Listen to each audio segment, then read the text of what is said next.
আপনি আপনার রেগুলারের খাদ্য তালিকায় স্যালাডকে প্রাধান্য দিচ্ছেন এবং পার্টিকুলার স্যালাডের মধ্যে গাজর খাচ্ছেন। ছোট থেকে বড় সবাই কিন্তু আমরা জানি গাজরে রয়েছে ভিটামিন এ। এটা আমাদের চোখের জন্য, আমাদের চোখের স্বাস্থ্যের জন্য খুব গুরুত্বপূর্ণ। কিন্তু দেখা যাচ্ছে আপনি রেগুলারের খাদ্য তালিকায় গাজর রাখছেন, কিন্তু আপনার ভিটামিন এ কোনো কারণে শোষিত হচ্ছে না। কেন জানেন? ভিটামিন এ অ্যাবজর্পশন হয় তখনই যখন আমাদের খাদ্য তালিকায় গুড ফ্যাট থাকবে।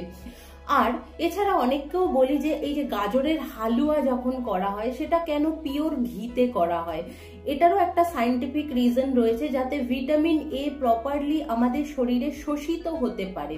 সুতরাং কোন খাবারটা কিভাবে খাচ্ছেন, কখন খাচ্ছেন এবং কি পরিমাণে বা কি পদ্ধতিতে বানিয়ে খাচ্ছেন সেটা কিন্তু খুব ইম্পর্টেন্ট ভূমিকা পালন করে। সুতরাং ভিটামিন এই বলুন বা ভিটামিন ডি বলুন বা ভিটামিন বি12 বলুন, প্রত্যেকটি ভিটামিন কিন্তু আমাদের শরীরে গুরুত্বপূর্ণ থেকে গুরুত্বপূর্ণ ভূমিকা পালন করে। সেই জন্য এই ভিটামিনগুলো গ্রহণ করবেন ঠিক বুঝে, যে কোনটার সাথে কোন খাদ্যটা আমার গ্রহণ করলে ভিটামিন এ বা ভিটামিন ডি প্রপার ওয়েতে শোষিত হবে।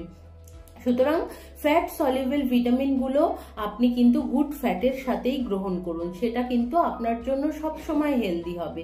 সকলে ভালো থাকুন, সুস্থ থাকুন। এরকম ইনফরমেটিভ পোস্ট পেতে এক্ষুনি সাবস্ক্রাইব করে নিন ইউ&ডি ওটস নিউট্রিশনিস্ট ইউটিউব চ্যানেল এবং ফেসবুক পেজ।